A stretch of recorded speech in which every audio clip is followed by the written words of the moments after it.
السلام علیکم ورحمۃ اللہ وبرکاتہ۔ پیارے بچوں، پچھلے ویڈیو میں ہم نے حمد یعنی کہ خدا کی تعریف میں بیان کی گئی نظم کے بارے میں پڑھا۔ امید کرتی ہوں کہ پہلے سبق کے ایکٹیویٹی پارٹ یعنی صفحہ نمبر 2 سے 4 تک آپ نے اپنی درسی کتاب کو مکمل کر لیا ہو۔ آج کے اس ویڈیو میں ہم آپ کے درسی کتاب کا دوسرا سبق یعنی شاہی مہمان کے بارے میں پڑھیں گے۔ تو بچوں، سب سے پہلے آپ اپنی درسی کتاب کا صفحہ نمبر 6 کھولیے۔ بتائیے بچوں، ہمارے دوسرے سبق کا نام کیا ہے؟ شاباش، شاہی مہمان۔ بچوں، کیا آپ جانتے ہیں مہمان کسے کہتے ہیں؟ شاباش، کوئی شخص اگر کسی کے گھر اس سے ملنے جائے اور کچھ وقت وہاں گزارے یا کچھ دن وہاں گزارے تو ہم اسے مہمان کہتے ہیں۔ چلیے اب ہم آگے بڑھتے ہیں۔ تو بچوں بتائیے، آپ میں سے کون کون نمازوں کی پابندی کرتے ہیں؟ یا آپ میں سے کون کون انعام کی خوشی میں یعنی چاکلیٹ، آئس کریم وغیرہ دیے جانے پر نماز پڑھتے ہیں؟ کیا ہمیں ایسا کرنا چاہیے؟ نہیں، بالکل نہیں۔ ہمیں نماز خشوع و خضوع سے ادا کرنا چاہیے، وہ بھی بنا کسی انعام کے۔ چلیے اب ہم آگے بڑھتے ہیں۔ تو بچوں، اس سبق میں 2 دوست عابد اور زاہد آپس میں گفتگو کر رہے ہیں۔ عابد زاہد سے کہتا ہے، زاہد کیا تم نے آج فجر کی نماز پڑھی؟ تب زاہد نے کہا، ہاں پڑھی نا۔ ہاں پڑھی نا، اس کا کیا مطلب ہے؟ بچوں، اس کا مطلب پڑھی یا نہ پڑھی؟ تب عابد نے پوچھا، میں تمہارا مطلب نہیں سمجھا، تم ہاں کہہ رہے ہو یا نہ؟ زاہد نے کہا، تم تو ہر بات میں پیچھے پڑ جاتے ہو، مجھے جھوٹ بولنے پر کیوں مجبور کر رہے ہو؟ زاہد نے کہا، تم جانتے ہو ابو اگر گھر میں نہ ہو تو فجر تو چھوٹ ہی جاتی ہے۔ تب عابد نے پوچھا، تمہاری ان باتوں کا مطلب یہ ہے کہ تم نماز اللہ کی خوشندی کے لیے نہیں پڑھ کر ابو کو خوش کرنے کے لیے پڑھتے ہو؟ کیا بچوں ہمیں ایسا کرنا چاہیے؟ نہیں، بالکل نہیں۔ نماز تو صرف اور صرف اللہ کی خوشندی کے لیے پڑھی جاتی ہے۔ تب زاہد نے کہا، سچ پوچھو تو بات یہی ہے کہ ابو جب بھی مجھے نماز کی پابندی کرتے دیکھتے ہیں تو خوب انعام دیتے ہیں، اور وہ سمجھتے ہیں کہ میں ان کے پیچھے بھی ایسی ہی پابندی کرتا ہوں۔ یعنی زاہد کے ابو یہ سمجھتے تھے کہ زاہد نمازوں کی پابندی خشوع و خضوع سے کرتا ہے، اسی لیے وہ زاہد کو انعام دیتے تھے۔ لیکن زاہد تو اپنے ابو کو خوش کرنے یا پھر انعام لینے کے لیے نماز پڑھتا تھا۔ بچوں، اگر آپ کا کوئی دوست انعام کے لیے نماز پڑھ رہا ہو تو آپ کیا کریں گے؟ تو آئیے بچوں یہ جانتے ہیں کہ عابد اپنے دوست زاہد کی اس غلطی کو کس طرح درست کرے گا۔ پیارے بچوں، عابد نے بہت ہی اچھے انداز میں ایک درویش کی کہانی سنائی۔ عابد زاہد سے یہ کہتا ہے کہ میاں زاہد، یہ تو اس درویش کی لمبی نماز ہو گئی جس نے بادشاہ کو متاثر کرنے کی کوشش کی۔ تب زاہد نے کہا، وہ کیسے؟ یہ کہانی تو میں نے کبھی نہیں سنی، بتاؤ تو آخر قصہ کیا ہے؟ پیارے بچوں، کیا آپ نے یہ کہانی سنی؟ چلیے سنتے ہیں درویش کی کہانی۔ عابد نے کہا، ایک بہت مشہور درویش تھے جو ظاہراً یعنی باہر سے تو بڑے ہی متقی یعنی کہ اللہ سے ڈرنے والے اور اللہ والے کہلاتے تھے۔ یعنی سب لوگ اس درویش کو اللہ والے سمجھتے تھے۔ جب بھی کسی مجلس یا جشن میں لوگ اس درویش سے ملتے تو سب ان کی طرف متوجہ ہو جاتے تھے اور اس درویش کی بہت عزت کرتے تھے، کیونکہ وہ درویش لوگوں کو بڑی اچھی اور قیمتی نصیحتیں کرتے تھے۔ اسی لیے ہر کوئی ان سے بہت متاثر تھا اور اکثر لوگ اس درویش کو اپنی تقریبات میں بلاتے تھے اور شاہی مہمان یعنی کہ خاص لوگوں کی طرح بلند مقام پر بٹھاتے تھے۔ تو پیارے بچوں، جس ملک میں درویش رہتے تھے اس ملک کا بادشاہ نیک لوگوں اور درویشوں کا بڑا قدردان یعنی کہ قدر کرنے والا تھا۔ درویش بہت ہی مشہور تھا۔ جب بادشاہ نے اس درویش کی شہرت سنی تو اس درویش کو اپنے دربار میں بلا بھیجا، اور جب درویش دربار میں حاضر ہوئے تو بادشاہ نے ان کی بہت عزت افزائی کی اور ان کی آمد پر یعنی کہ ان کے آنے پر بہت خوشی کا اظہار کیا۔ جیسے ہی کھانے کا وقت ہوا تو شاہی دسترخوان بچھا دیا گیا اور دسترخوان پر قسم قسم کے لذیذ اور مزیدار کھانے رکھے گئے، کیونکہ وہ ایک شاہی دعوت تھی۔ بادشاہ نے درویش سے بڑے ادب سے کہا، حضرت تشریف لائیے اور تناول فرمائیے یعنی کھانا کھائیے۔ بادشاہ اس درویش کو اپنے ساتھ بٹھایا کیونکہ وہ اس درویش کی بہت عزت کرتا تھا۔ درویش تھوڑا کھانا کھا کے اپنا ہاتھ روک لیا۔ بادشاہ نے درویش سے کہا یعنی اصرار کیا، حضرت کچھ اور لیجئے، آپ نے تو کچھ کھایا ہی نہیں۔ جب کبھی ہمارے گھر کوئی مہمان آئے تو ہم بھی تو اس کی خاطرداری کرتے ہیں نا۔ اسی طرح بادشاہ نے بھی اس درویش سے کہا، لیکن درویش نے بڑی ہی بے پرواہی کے ساتھ یہ کہا کہ بادشاہ سلامت، آپ جانتے ہیں درویشوں کو کھانے پینے کی حاجت نہیں ہوتی، وہ تو اللہ کے ذکر سے ہی شکم سیر ہو جاتے ہیں۔ یعنی درویش بادشاہ سے یہ کہہ رہا تھا کہ درویش جو ہوتے ہیں انہیں کھانے پینے کی ضرورت نہیں ہوتی، کیونکہ ان کا پیٹ تو اللہ کے ذکر سے ہی بھر جاتا ہے۔ درویش کی یہ بات سن کر بادشاہ اور بھی زیادہ متاثر ہو گیا اور بادشاہ کے دل میں درویش کی عزت اور بھی زیادہ بڑھ گئی۔ پھر کچھ ہی دیر میں نماز کا وقت ہو گیا۔ درویش اور بادشاہ نے نماز ادا کی۔ بادشاہ جلد ہی نماز سے فارغ ہو گیا، لیکن درویش بڑے ہی خشوع و خضوع کے ساتھ بہت دیر تک نماز پڑھتا رہا۔ پھر نماز سے فراغت کے بعد درویش نے دعا شروع کی اور دعا کرتے کرتے درویش کا دامن گیلا ہو گیا، یعنی درویش نے رو رو کر دعا کی۔ بادشاہ درویش کو بڑی عقیدت یعنی کہ محبت سے دیکھتا رہا۔ جب درویش کی نماز ادا ہو چکی تو بادشاہ نے درویش سے پوچھا، حضرت اتنی لمبی نماز؟ درویش نے جوش سے کہا، اللہ والوں کی نماز ایسی ہی ہوا کرتی ہے۔ پھر کچھ دیر بعد درویش نے بادشاہ سے جانے کی اجازت چاہی۔ تب بادشاہ نے درویش سے کہا، تھوڑی دیر اور تشریف فرمائیے اور کچھ علم کی باتیں بتائیے۔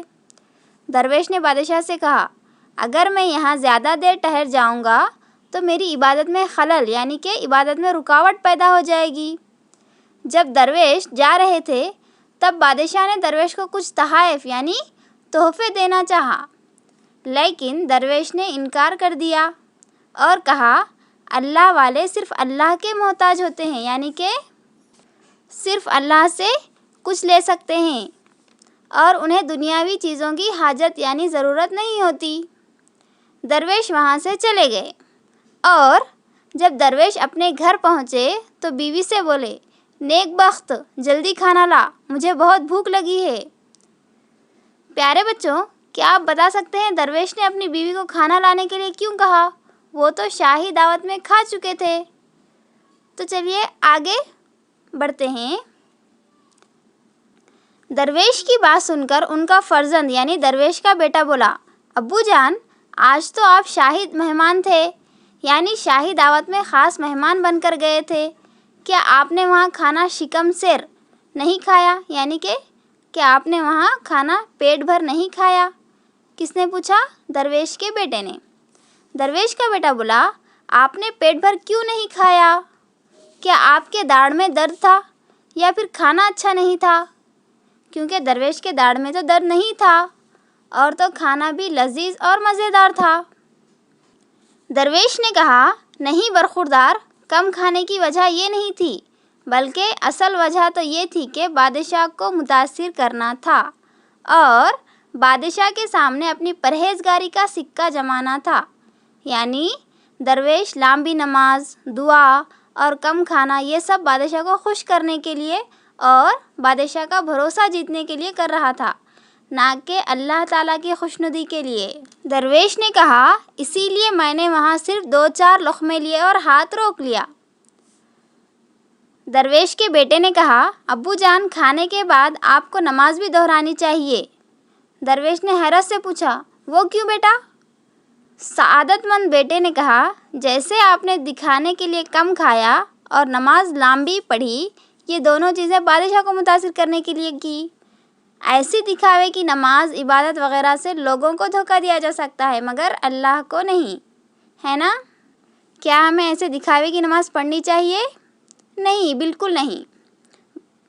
درویش کے بیٹے نے کہا، دلوں کا حال صرف اور صرف اللہ جانتا ہے، اور اللہ ریا کو پسند نہیں فرماتا، یعنی دکھاوے کو پسند نہیں فرماتا۔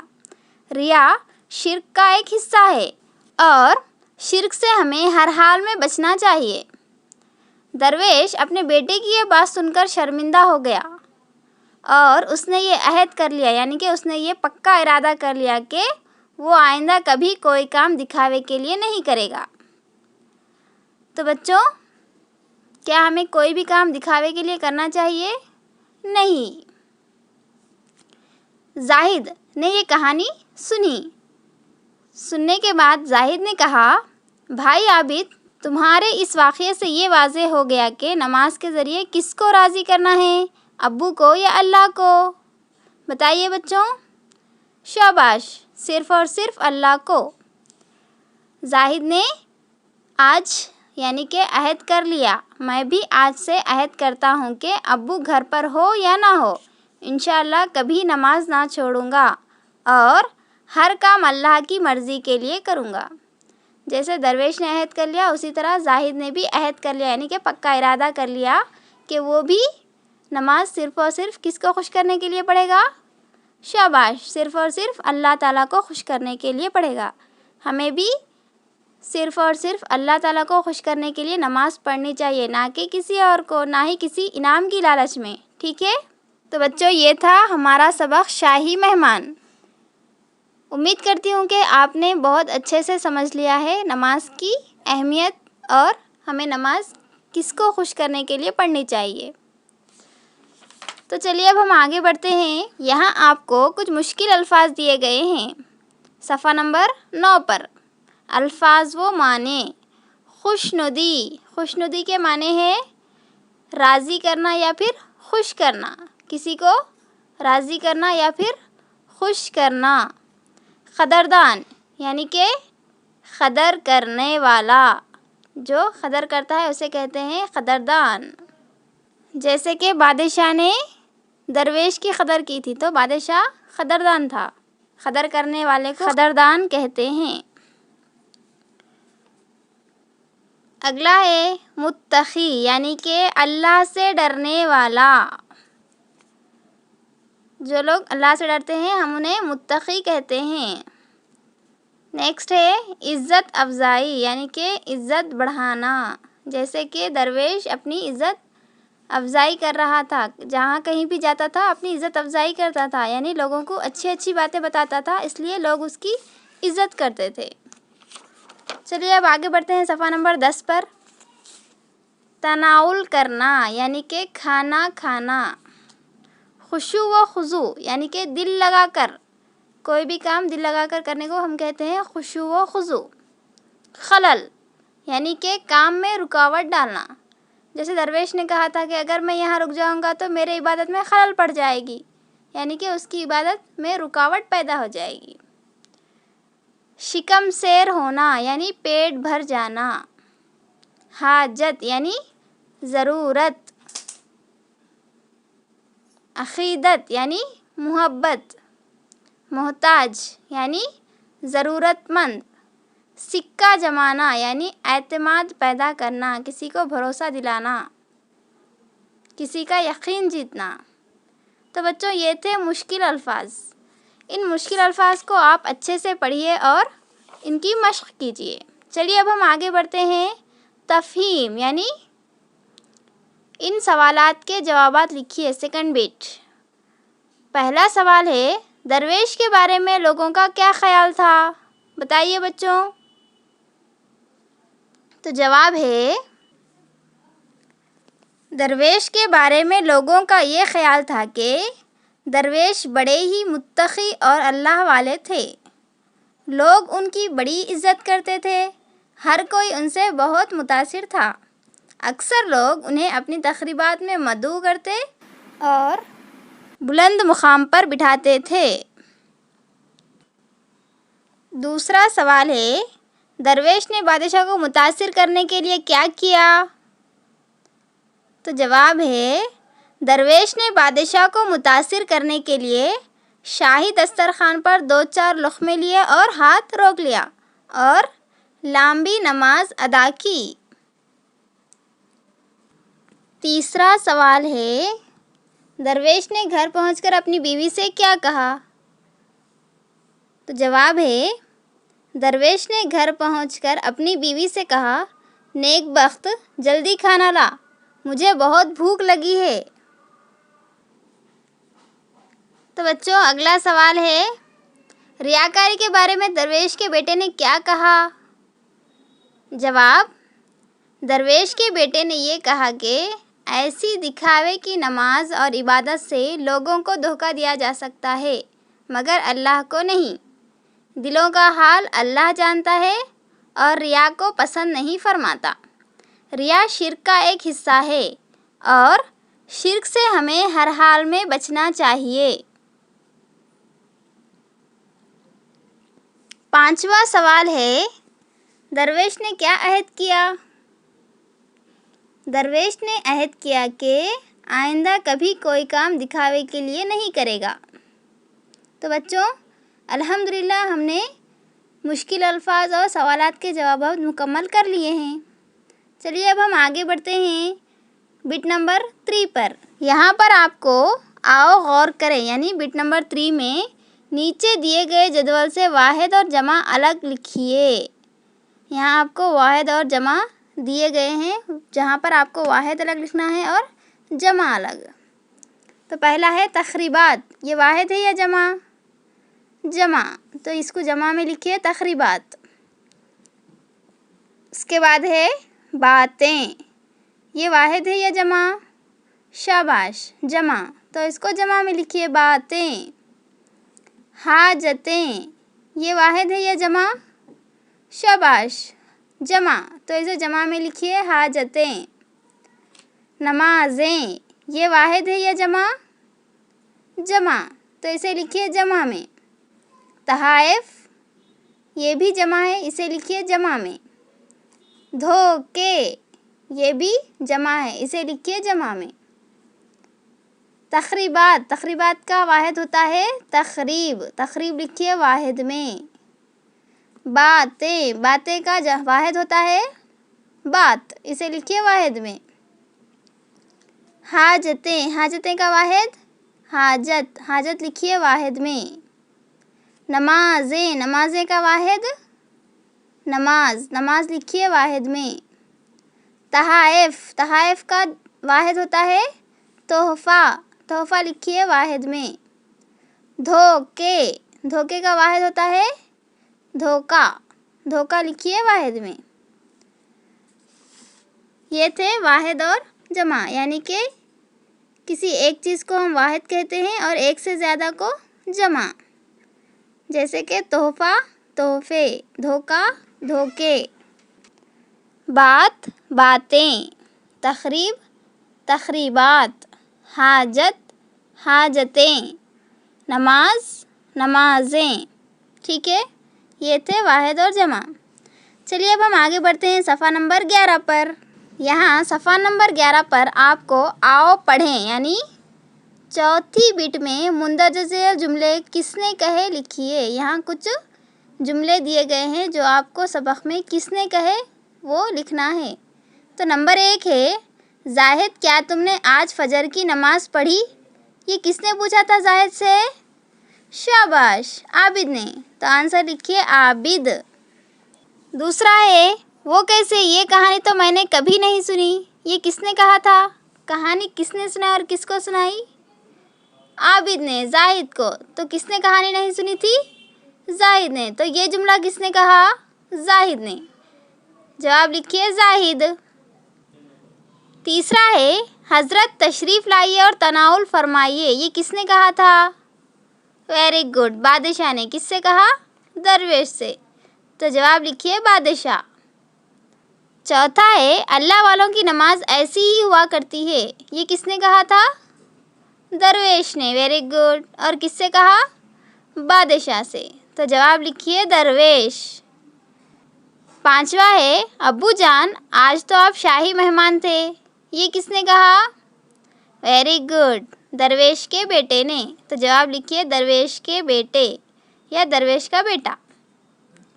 الحمدللہ چوتھی بٹ بھی ہم نے مکمل کر لی ہے۔ چلیے اب ہم آگے بڑھتے ہیں۔ آؤ لکھیں یعنی پانچویں بٹ۔ ان الفاظ کو اپنے جملوں میں استعمال کریں۔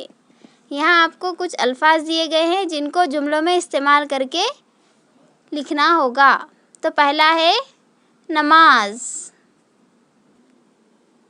تو لکھیے نماز وقت پر پڑھنی چاہیے۔ نماز وقت پر پڑھنی چاہیے۔ دوسرا ہے عزت۔ ہمیں بڑوں کی عزت کرنی چاہیے۔ ہمیں بڑوں کی عزت کرنی چاہیے۔ تیسرا ہے دسترخوان۔ تو لکھیے دسترخوان پر موجود تمام اجزاء کا ذائقہ لینا چاہیے۔ ٹھیک ہے، دسترخوان پر موجود تمام اجزاء کا ذائقہ لینا چاہیے۔ اس کے بعد ہے دعا۔ ہمیں تمام مخلوق کے لیے دعا کرنی چاہیے۔ ہمیں تمام مخلوق کے لیے دعا کرنی چاہیے۔ پانچواں ہے محتاج۔ اللہ والے صرف اللہ کے محتاج ہوتے ہیں۔ اللہ والے صرف اللہ کے محتاج ہوتے ہیں۔ الحمدللہ پانچویں بٹ بھی ہم نے مکمل کر لی ہے۔ آپ بھی اپنی درسی کتاب کو مکمل کر لیجئے۔ اب ہم آگے بڑھتے ہیں زبان فہمی۔ یہاں آپ کو اعادہ دیا گیا ہے، یعنی پچھلی جماعتوں میں آپ جان چکے ہیں کہ اسم کسے کہتے ہیں۔ کسے کہتے ہیں اسم؟ ناؤن، یعنی کسی شخص، جگہ یا چیز کے نام کو ہم اسم کہتے ہیں۔ جیسے احمد یعنی کسی شخص کا نام ہے، دہلی یعنی کسی مقام کا نام ہے، میز یعنی کسی چیز کا نام ہے۔ تو کسی بھی شخص، جگہ یا چیز کے نام کو ہم اسم کہتے ہیں۔ چلیے ہم آگے بڑھتے ہیں صفحہ نمبر 12 پر۔ یہاں آپ کو ایک مشق دی گئی ہے جس میں آپ کو اسم کی نشاندہی کرنا ہے۔ تو پہلا ہے کتاب میز پر ہے۔ تو بتائیے بچوں اس میں اسم کیا ہے؟ کتاب۔ کتاب میز پر ہے۔ تو کتاب کے نیچے آپ ایک خط کھینچیے، لکیر کھینچیے۔ دوسرا ہے تاج محل آگرہ میں ہے۔ اس میں اسم کون سا ہے؟ شاباش، تاج محل۔ تو تاج محل کے نیچے ایک لکیر ڈالیے، ایک خط کھینچیے، یا پھر آپ دائرہ بھی بنا سکتے ہیں۔ اس کے بعد ہے احمد اور اکرم لکھ رہے ہیں۔ احمد اور اکرم یعنی یہاں دو شخص کے نام دیے گئے ہیں، تو احمد بھی اسم ہے اور اکرم بھی، اس لیے آپ احمد اور اکرم کے نیچے انڈر لائن یعنی کہ خط کھینچیے یا پھر لائن ڈالیے، ایک لکیر ڈالیے۔ یہ تھے اسم۔ تو بچوں آپ جان چکے ہیں اسم کسے کہتے ہیں؟ کسی شخص، جگہ یا چیز کے نام کو ہم اسم کہتے ہیں۔ ٹھیک ہے، چلیے اب ہم آگے بڑھتے ہیں۔ ضمیر یعنی پروناؤن کسے کہتے ہیں؟ ضمیر یعنی کہ اسم کے بجائے استعمال ہونے والے لفظ کو ہم ضمیر کہہ سکتے ہیں۔ جیسے کہ یہ میرا گھر ہے، یعنی کہ مثال کے طور پر اگر آپ کا نام احمد ہے تو آپ یہ نہیں کہتے کہ یہ احمد کا گھر ہے، آپ کیا کہیں گے؟ یہ میرا گھر ہے، یعنی یہاں پر آپ اپنا نام نہیں لے رہے ہیں، کیا کہہ رہے ہیں؟ میرا۔ تو یہ جو میرا ہے یہ کیا ہو گیا؟ ضمیر۔ یہ میرا گھر ہے، یعنی ضمیر کیا ہے اس میں؟ میرا۔ تو یہاں لکھیے آپ میرا، یعنی میرے کو آپ انڈر لائن کیجئے۔ دوسرا ہے یہ اس کی کتاب ہے۔ اگر مثال کے طور پر اپنے ایک دوست سے کہہ رہے ہیں کہ یہ حامد کی کتاب ہے، لیکن آپ حامد کا نام نہیں لے رہے بلکہ کیا کہہ رہے ہیں، یہ اس کی کتاب ہے، نام کے بجائے کیا استعمال کر رہے ہیں، اس. تو یہ ہو گیا ضمیر. وہ کہاں جا رہا ہے، کہاں، یعنی کہ آپ جگہ کا نام نہیں لے رہے ہیں، یا پھر وہ کہہ رہے ہیں، وہ یعنی کہ آپ اپنے دوست کو وہ کہہ رہے ہیں، تو وہ ہو گیا یہ ضمیر. ٹھیک ہے. تو بچوں یہ تھے ضمیر، اسم ضمیر ہو گیا. اب ہم آگے بڑھتے ہیں صفت کی طرف، یعنی ایڈجیکٹیو. صفت یعنی کسی بھی اسم یا ضمیر کی خاصیت کو صفت کہتے ہیں. خاصیت، ہر کسی میں کوئی نہ کوئی خاصیت ہوتی ہے، تو اس کو ہم کیا کہتے ہیں، صفت. جیسے کہ سیب لال ہے، یہاں سیب کیا ہے، اسم. لال ہے یعنی لال ہے، کیسا ہے سیب، لال، یہ اس کی صفت ہے. سیب کی صفت کیسی ہے، لال. تو یہ ہو گیا صفت. یہاں پر آپ کو مشق دی گئی ہے جس میں صفت کی نشاندہی کرنا ہے. تو پہلا ہے شیر طاقتور جانور ہے. شیر کیسا جانور ہے، طاقتور. تو طاقتور ہے صفت. ٹھیک ہے. باغ ہرا بھرا ہے. باغ کیسا ہے، ہرا بھرا، یعنی صفت کیا ہے باغ کی، ہرا بھرا. وہ نیک لڑکا ہے. وہ لڑکا کیسا ہے، نیک. تو وہ ہو گیا نیک. نیک کیا ہو گیا، صفت. Very good. تو بچوں یہ تھے صفت. چلیے اب ہم آگے بڑھتے ہیں فعل. فعل یعنی ورب. کسی کام کا کرنا یا ہونا فعل یعنی ورب کہلاتا ہے. جیسے کہ پڑھنا، لکھنا، کھانا، دوڑنا، یہ سب کیا ہے، کام، جس کو ہم فعل کہتے ہیں. مشق یعنی آپ کو فعل کی نشاندہی کرنا ہے. فرحہ لکھ رہی ہے، یعنی ابھی کام چل رہا ہے جس کو حال کہتے ہیں. ابھی جو کام چل رہا ہے اس کو حال کہتے ہیں. ٹھیک ہے. تو اس میں فعل کیا ہے، ویری گڈ، لکھ رہی. تو لکھ رہی کے نیچے انڈر لائن کیجئے. یہ میں نے کل خریدا تھا. یہ میں نے کل خریدا تھا. کل یعنی ماضی. ٹھیک ہے. خریدا تھا، خریدا، یہ کیا ہے، کام کیا ہو رہا ہے اس کے اندر، خریدا. تو یہ ہے فعل. عابد اسکول ضرور جائے گا. عابد اسکول ضرور جائے گا. یہاں پر کام کیا ہونے والا ہے، ہونے والا ہے، تو اس کو ہم کہتے ہیں مستقبل.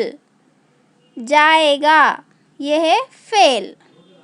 تو بچوں یہ تھے فعل. اسم، ضمیر، صفت اور فعل کے بارے میں ہم جان چکے. ٹھیک ہے. چلیے اب ہم آگے بڑھتے ہیں صفحہ نمبر 13 پر. تو بچوں پچھلی جماعت میں آپ جان چکے ہیں اسم کی کتنی قسمیں ہیں، 2. وہ کون سی ہے، اسم عام اور اسم خاص. اسم عام کی تعریف کیا ہے، سنیے. وہ اسم جو عام چیزوں کے لیے بولا جائے اسم عام کہلاتا ہے. جیسے لڑکا، کتاب، شہر وغیرہ. یعنی چاہے ایک لڑکا ہو یا کوئی اور لڑکا ہو، ہم اس کو لڑکا ہی کہتے ہیں. ٹھیک ہے نا. تو لڑکا کیا ہے، سب لڑکوں کے لیے استعمال کر سکتے ہیں. کتاب، کتاب کئی قسم کی ہوتی ہے، ہم سب کے لیے استعمال کر سکتے ہیں.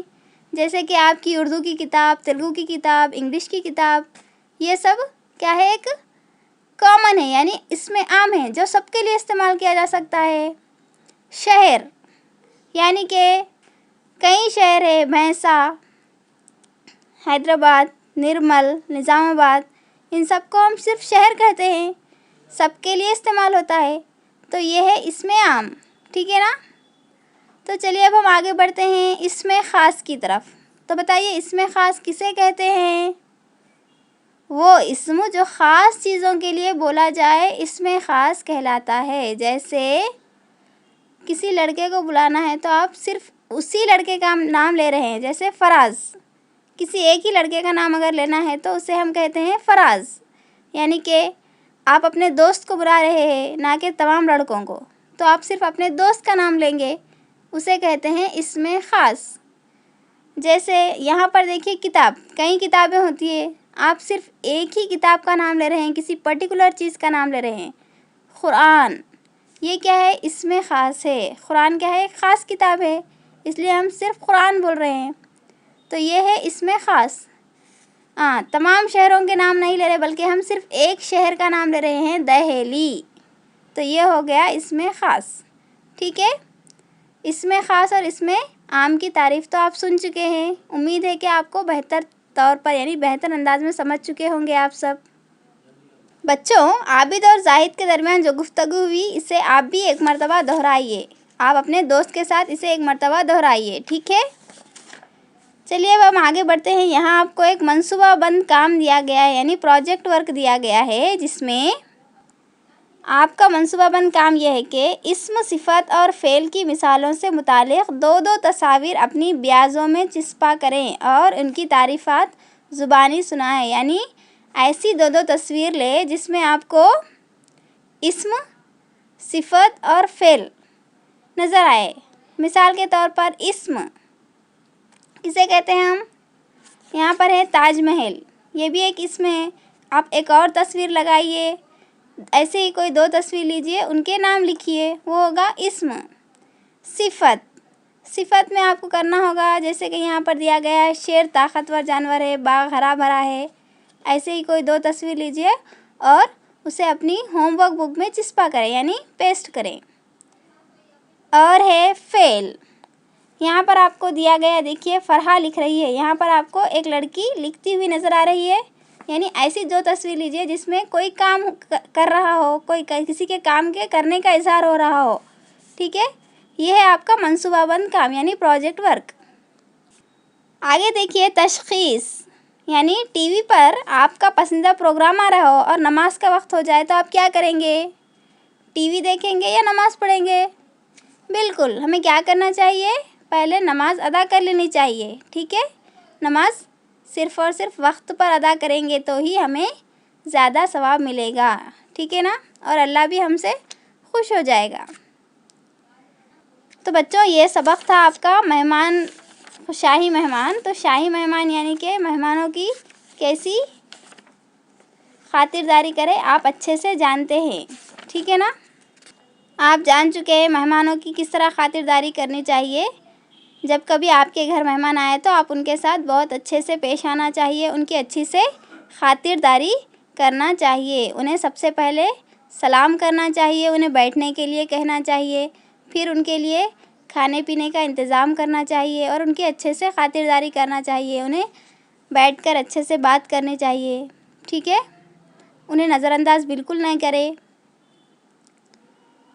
تو بچوں، آپ سے امید کرتی ہوں کہ آپ اپنی درسی کتاب کو بھی مکمل کر لیں گے۔ چلیے اب ہم چلتے ہیں، ملتے ہیں اگلی ویڈیو کے ساتھ بہت جلد، تب تک کے لیے اللہ حافظ۔